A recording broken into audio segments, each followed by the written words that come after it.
You didn't just lose yourself. You watched yourself disappear, and part of you was relieved.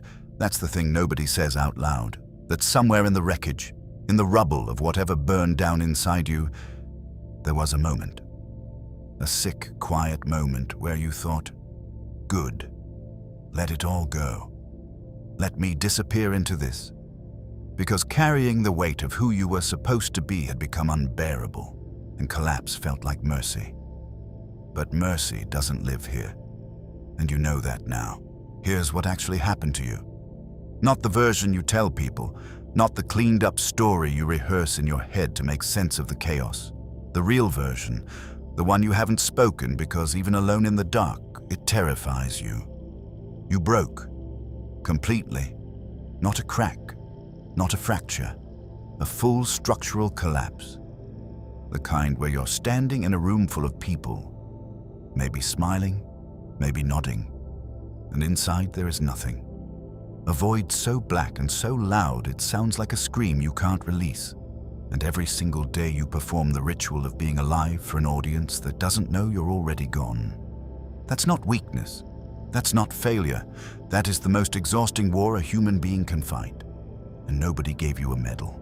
Nobody even noticed the battlefield. So now we're here, and I'm not going to tell you it gets better.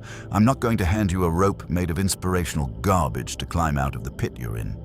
Because that rope is a lie, and you've already tried it, and it snapped multiple times. What I'm going to do is something far more brutal. I'm going to make you look at what you actually are right now. You are rage wrapped in exhaustion. You are grief wearing a human face. You are every bad decision, every burned bridge, every 3 a.m. where you stared at the ceiling and made deals with a version of yourself that no longer exists. You are the aftermath, the wreckage, the smoke still rising from something that used to stand tall. And that is exactly where power is forged. Not in comfort, not in healing circles, not in the moment you finally feel okay, in the rot, in the absolute bottom, in the place you are right now, where there is nothing left to protect, nothing left to lose, nothing left to pretend. This is the most dangerous and sacred place a human being can occupy. Because when everything false has burned away, what remains is the only thing that was ever real, and it's still breathing. Let me ask you something that's going to cut. What if the broken version of you was more honest than the whole version ever was? What if the person you're desperate to get back to was just a better liar? What if healing isn't about reconstruction? What if it's about becoming something entirely unrecognizable?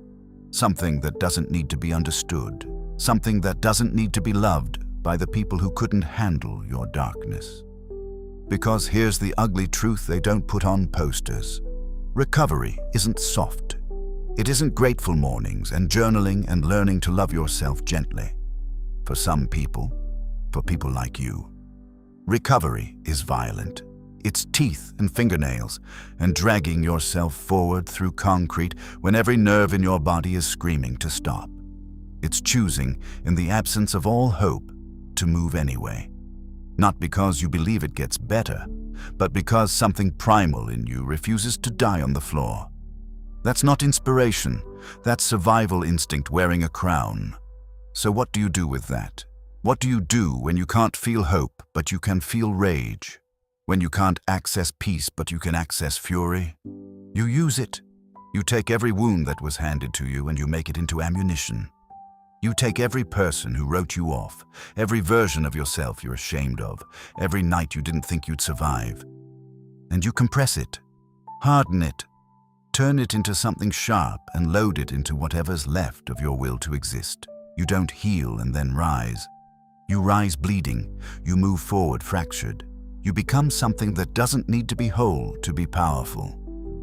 Something that's been cracked open so many times the breaks are structural now, built into who you are.